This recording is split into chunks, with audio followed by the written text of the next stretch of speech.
Hi hello नमस्कार, मी अनु तुम्हा सर्वांचं स्वागत करते आपल्या नवीन एका व्हिडिओमध्ये।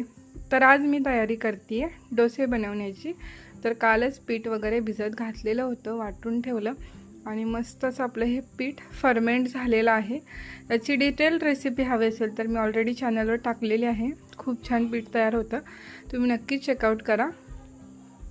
तर नीलची डिमांड होती, त्याला डोसे खायचे होते, म्हणूनच मी आज बनवते आहे ऑन नील्स डिमांड।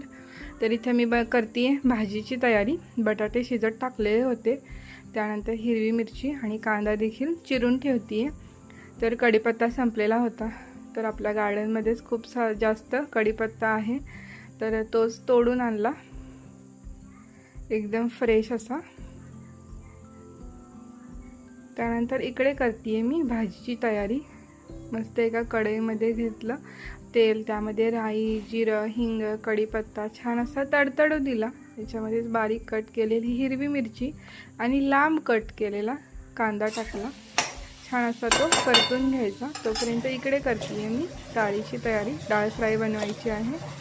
तर डाळीमध्ये मस्त असं टोमॅटो आणि हिरव्या मिरच्या टाकल्या 2, त्याचा 5 ते 6 शिट्या करून घ्यायच्या। इकडे आपला कांदा भाजतोय, तोपर्यंत इकडे मी बटाटे सोलून त्याचे काप करून घेते। तर अशी मस्त अशी आपली बटाट्याची भाजी रेडी झालेली आहे। तर इकडे अन्वी देखील उठून आलेली होती, उठल्या उठल्या तिला मम्माच लागते, तर मी देखील उठल्या उठल्या तिला इग्नोर करत नाही, मस्त तिला घेऊन इथे मी डोसे बनवतीये। तर तिला खायचा होता चहा आणि डोसा, तर तिला मस्त असा चहा आणि डोसा दिला आणि बाकीचे सगळे देखील उठलेले होते, सगळ्यांना एक एक डोसा बनवून मी सर्व करत होते। तर मुलांना भाजी आणि चटणीपेक्षा डोसा चहाबरोबर जास्त आवडतो, तर त्यांना त्यासोबत दिला।